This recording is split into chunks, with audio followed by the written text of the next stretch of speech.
Magandang araw ulit sa inyo guys. Yan. Andito tayo ngayon sa may shortcut o bypass road na ginagawa dito sa may lugar ng Anabu to Coastal Road. Pero bago ang lahat, huwag mong kalimutang mag-subscribe.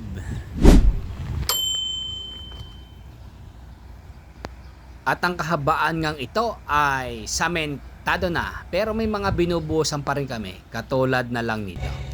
Yan. Meron pa rin mga putol-putol na binubuhusan dito sa lugar na ito. Dahil nga yung pagkagawa ng kalsada dito ay meron pang mga kanal yung ilalim dahil merong mga dinadaanan ng tubig. Kaya yung pagbubuhos dito ay merong putol-putol. Yan.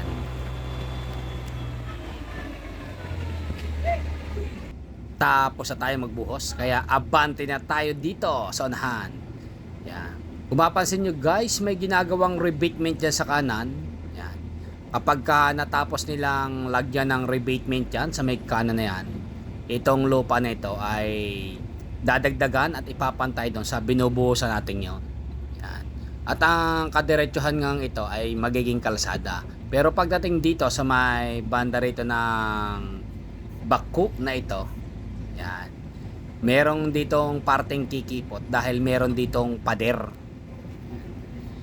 ng bahay. Yan, sa may kanan.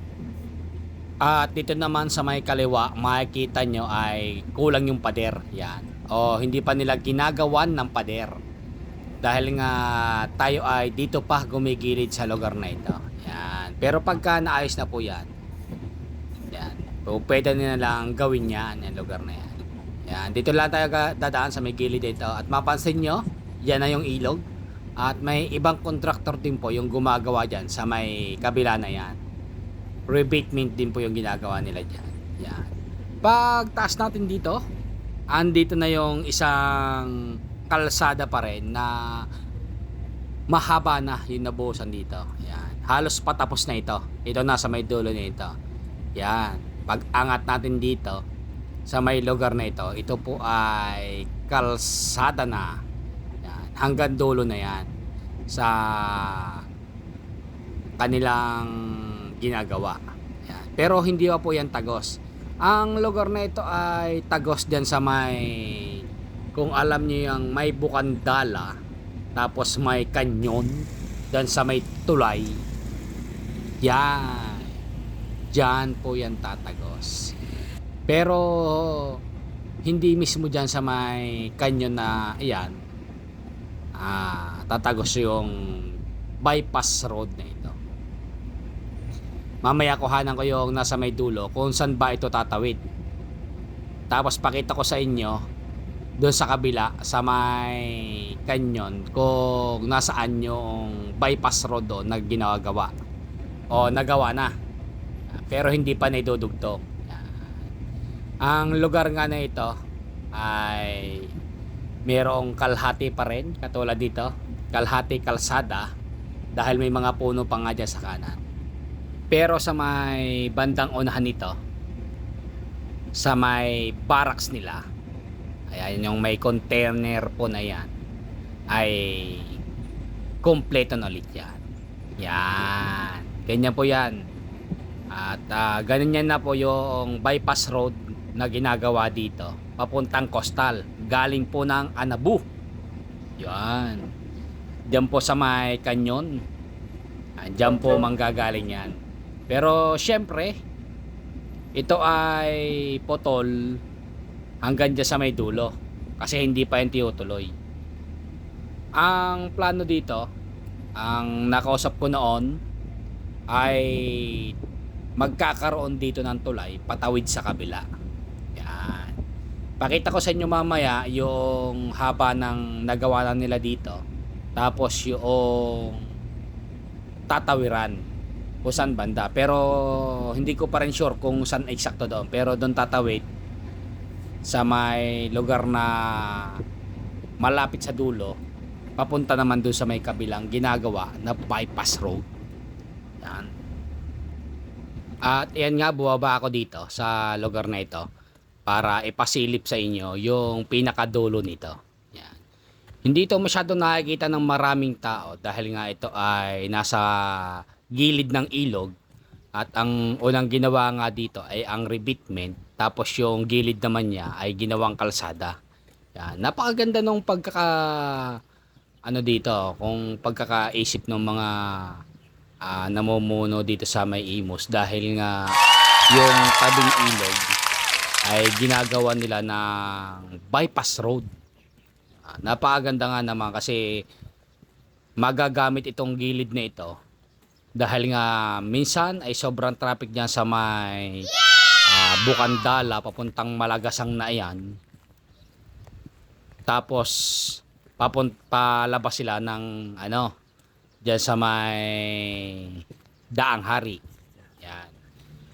Pero dahil nga ganito ang ginagawa nila, nilalagyan nila ng mga bypass road yung mga gilid ng ilog. Pagka ito ay natapos, yan, makakabawas ito ng traffic diyan sa lugar ng Bukandala Road at ganon din sa may Malagasang Road. Yan. Pwede na silang pumasok dito. Itong lugar nga nito, yung katulad nga ng sinabi ko sa inyo, ay diyan sa may kanyon, diyan sa may Bukandala, yung may tulay. Diyan po ito tatagos. Yan. Kung mapansin nyo, ang haba na po na nagawa dito. Pero yung dulo po nito, pamula dito sa pinagtapusan ng ginawa nila, siguro nasa mga 1,000 meter pa bago magkanyon doon sa may tulay. Pero yung alam ko dati, nasabi nila na magkakaroon ng tulay dito sa lugar na ito. Patawid naman dyan sa may Bukandala. Maaring hindi na ito tumagos dyan sa may mismoong kanyon. Tatawid ito dyan sa may kabila. At kung mapansin nyo, yung bypass road na ginawa po dyan sa may Bukandala na hanggang ngayon ay hindi pa tinutuloy. Yan po ay idudugtong dito. Yan. Kumbaga magkakaroon po ng tulay sa may gitna ng ilog. Syempre, gitna talaga ng ilog. Hindi man pala po pwedeng pahalang Oh no! Yan. Joke lang Yan. Ganyan po. Tatawid po dito sa may dulo. Yan. Yan natin. Medyo mahaba Mahaba yung mga nagawa na dito. Yan. Ito yung dulo. Yan sa may lugar na ito. Yan. Yan na. Malapit na tayo. Yan, ito na yung dulo. Yun, narating din natin. Sa wakas, ang haba ng lakad. Kaya kung mapansin nyo, yan, no, ang haba pa at napakalalim. Sa lugar po na ito, magkakaroon po ng tulay, patawid dyan sa may mga mangga. Yan. Hindi ko alam kung dito na sa mismong lugar na ito magkakaroon ng tulay o bandang baba pa ng konti. Tatapot po yan sa may kung saan doon naman yung dulo ng kalsada noong ginawa po dyan sa may Bukandala. Pakita ko rin sa inyo kung nasaan ba yun. Yan. Kung nasaan lugar yon. Yan. Ito po yung lugar na ito na tinutukoy ko na may kanyon. Yan. Laki ng kanyon. Ayan. May nakalagay pa dyan. Ayan. Ito po yung sinasabi ko na dito pupunta o tatagos yung bypass road. Pero syempre, hindi sa mismong kaliwa na ito. Kung mapansin nyo po, yan yung may revetment na yan, pader. At ito yung tulay. Ito yung binabanggit ko kanina sa inyo na may tulay. Sa bandang itaas po nito, yun. May bypass road po na ginawa dyan. Yan, yung lugar na yan. Diyan po siya tatagos. Diyan po tatagos yung bypass road. Pasukin natin doon sa may loob para makita natin, pakita ko sa inyo yung lugar kung saan medyo tatawid. Puntahan po natin yun.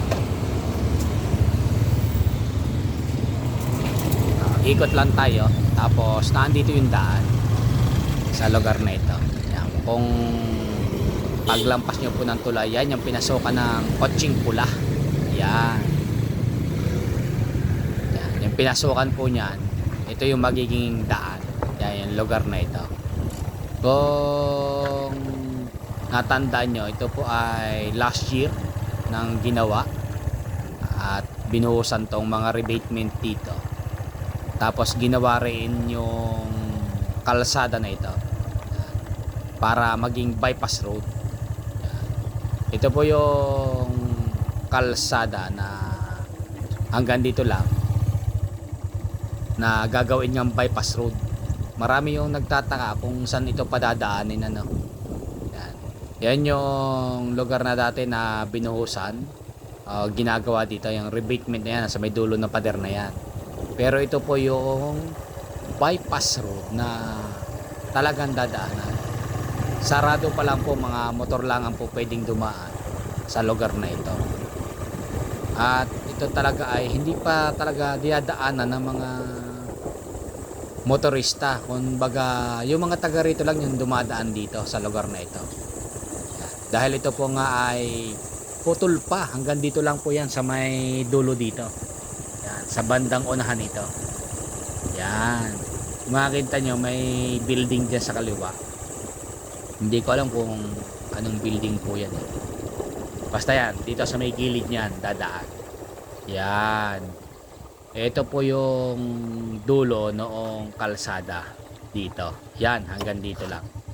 At saka hanggang dito lang muna tayo, ano. Masukal po kasi dyan sa may dulo eh. At hindi ko pa rin po alam kung po pwede tayong pumasok. Yan. Wala pa tayong mapagtanungan kung po pwede tayong dumiretso sa may dulo. Yan. Pero yan po yung rebatement na rin sa may dulo na yan. Nadyan po yung pinaka dulo rin noong pinuntahan natin kanina. Yan. Sa lugar na yan. Diyan po tatagos yung bypass road at dyan magkakaroon ng tulay. Sa diretsong ito. Yan. Kaya dahil malapit nang matapos yon, po pwedeng sa mga susunod na mga taon ay madaanan na yan.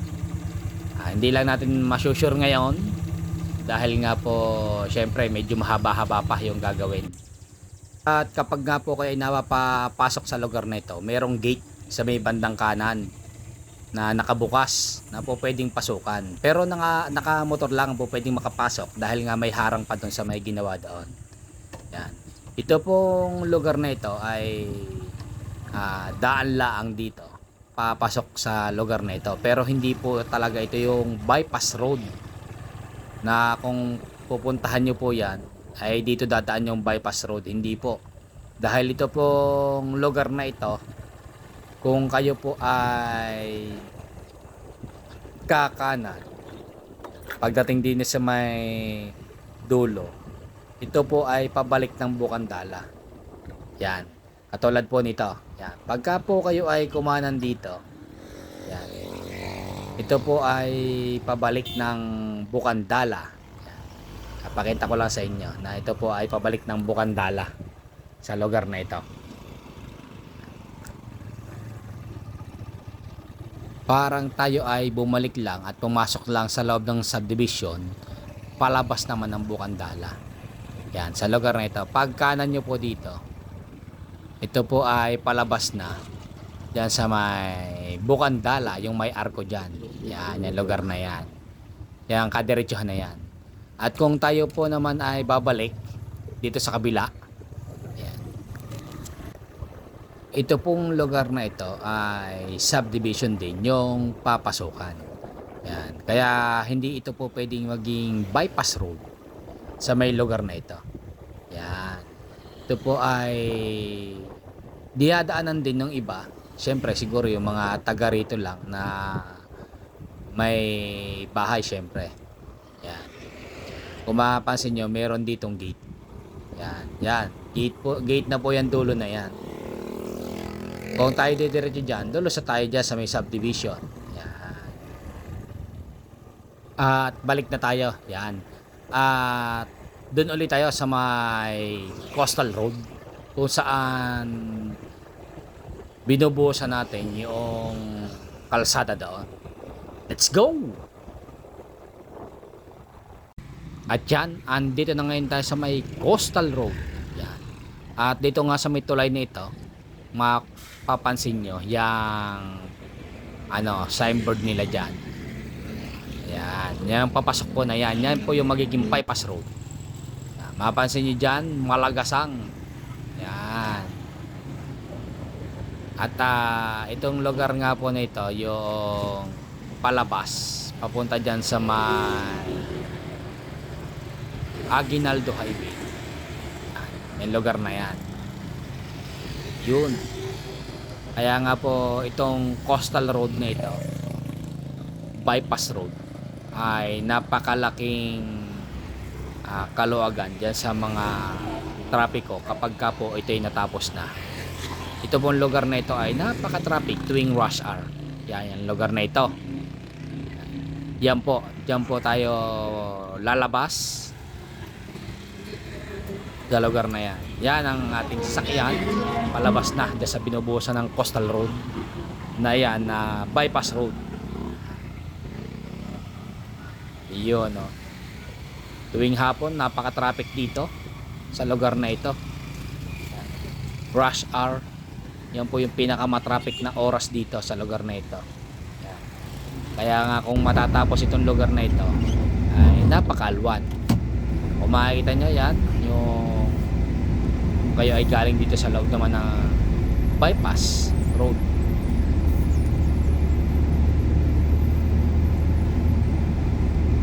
At palabas na nga po tayo ngayon dito sa lugar na ito. At guys, huwag niyong kalimutang mag-subscribe at huwag din nyo ring i-like and i-share yung video na to. At salamat nga pala sa inyong panonood. Mag-a-update po ako sa lugar na ito kapag ka po meron ng mga malaking pagbabago ulit o malapit na uling matapos. Yan. Subaybayan nyo lang guys yung ating vlog dito sa lugar ng bypass road na ito. At kung may pagkakataon na ma-update po ito natin palagi, ay magpo-post po palagi ako para sa update sa lugar na ito kung kailan madadaanan. Yun.